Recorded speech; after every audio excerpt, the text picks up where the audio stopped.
I am a lawyer by background.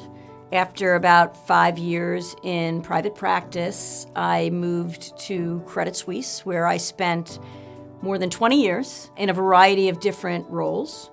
The common theme was controls, but they weren't all, compliance roles. I did run compliance for the Americas after, being in a legal function for several years. I made the jump down to the front office. I worked in wealth management as a COO, and then I worked in the investment bank as the chief control officer and the head of operational risk in a front office function. Maybe the opportunity that I was given was because I really had a drive and a hunger to understand the business. And I think that's critically important because when you're sitting in the front office, you are advising and making sure that the business is in compliance with the rules and regs on a day-to-day basis, but you're also setting a risk appetite. After, several years in both shared services functions as well as front office functions, I was given another very unique opportunity, and that was to run a FinTech company which was owned 50-50 by Credit Suisse and Palantir Technologies. This was a company called Signac. We built software in order to drive down operational risk and detect and identify rogue behaviors and unauthorized activity, employee risk. The attributes that you have within a compliance function, which are, trying to use communication skills and management and really having a hunger for the business, depending on, how hungry you are for that, you can actually move that into a front office role as well. The role may vary depending on whether you're in a traditional financial institution, in a FinTech, in an asset manager, or in a hedge fund. However, there are 3 attributes that I think are critically important to any successful chief compliance officer. Number 1, business acumen. So although it's critically important that the chief compliance officer understands the rules and regulations, it's equally important that that chief compliance officer understands the business. They're going to be asked to make some solid compliance solutions for very complex businesses. Number 2, I think it's very, very important that the Chief Compliance Officer has excellent communication skills. The Chief Compliance Officer will need to face off with the regulators, with senior management, with the desk heads, with other shared services, and even with their own staff. And the third thing that I think is very, very important for a successful Chief Compliance Officer is leadership and management skills. And this may be the most important thing, because compliance is a very, very broad discipline now. It includes anti-money laundering, registration, control room, and then business advisors across many different desks: fixed income, equity, asset management, wealth management. It's impossible to find one person that has all of that experience. So it's very, very important for that Chief Compliance Officer to be able to hire and retain subject matter experts across those disciplines. And in order to do that, you need to show your staff that you have their back and that you will support them. You'll give them guidance when it's necessary, but also autonomy and credit for the work that they do. So the compliance function has changed quite a bit over the last 15 years. What, 2 decades ago was a pretty sleepy reactive function is now expected to be extremely proactive and preventative. And I see 3 trends occurring within the compliance function. Number 1, elevation of compliance as a discipline. So when I ran compliance back in 2006, it would be uncommon for the head of compliance to be on the executive board. Today, that's actually very common. And if they're not on the executive board, they're at least have a seat at the table at the most senior meetings. So today's Chief Compliance Officer needs to be very comfortable being part of the strategic risk analysis of the firm. Number 2, I see a blurring of compliance with other sort of non-financial risk. So I'll give you 2 examples. Operational risk is the risk of failure of people, processes, and systems. It's really hard to think about managing through compliance risk without also thinking about that operational risk. So you actually would never look at compliance now in isolation. You need to look at other non-financial risk. And the other example I'd give you is human resources, and so the risk related to behavior. So today, compliance is about behavior, building a culture. What motivates someone to have non-compliant behavior or to have compliant behavior? You need to build that culture.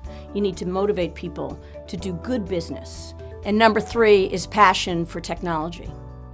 So as a compliance person, you don't need to be a coder, but you need to have an understanding and a passion for technology and an appreciation for how helpful technology can be in today's compliance function.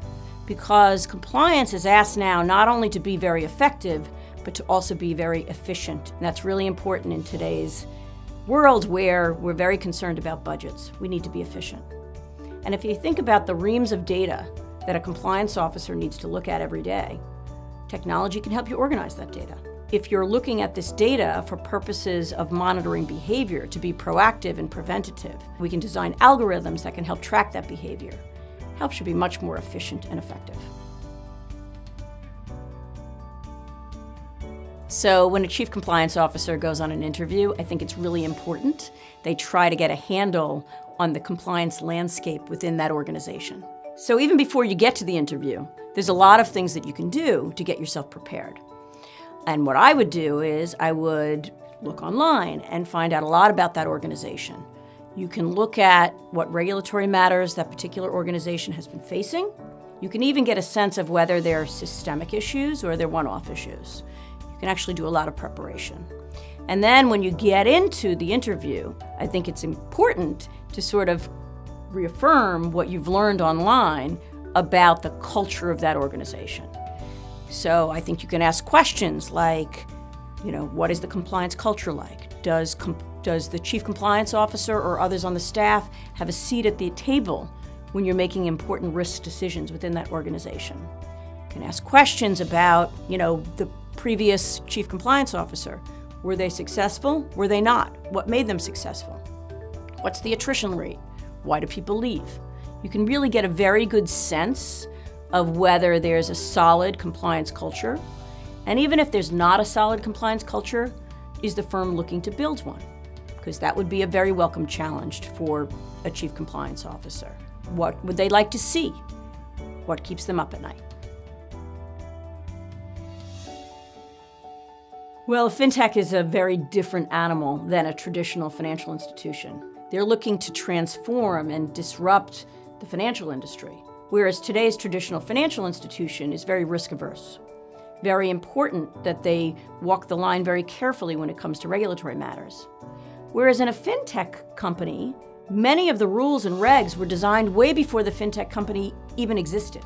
So when you think about a chief compliance officer for that particular role, you need to have someone who, number one, will embrace the cultural difference and find it as a challenge in order to help that particular FinTech company be in compliance, and in many ways serve as the adult in the room.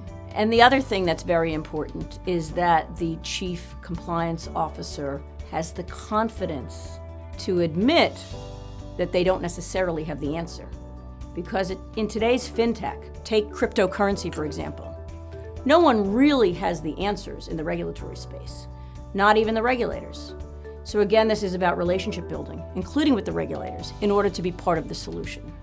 And you need to actually have the confidence to take that square peg and put it in the round hole as the regulatory rules keep developing and evolve over time. The worst mistake I think a chief compliance officer can make in an organization is going into a very senior meeting, a board meeting or another committee meeting, without having previewed and built some consensus around the solution that they're presenting. A chief compliance officer really needs to think about where people will have competing objectives. There's limits as far as budgets. There's limits as far as hiring. But if you can design a solution actually that becomes a win for others in shared services and others that have a seat at the table across the board, you'll be able to have the support and the buy-in to this solution, and it's for the good of the firm overall. If I were going to advise a senior manager from a financial institution that was looking to hire an executive in the second line, I think the most important thing that I would advise them to look for is concrete, specific examples of how that particular person was able to create change and influence others within the organization.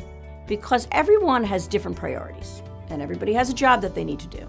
But as a senior executive, the most successful solutions and the most successful individuals will be those that are designing solutions that can be a win for many people throughout the organization.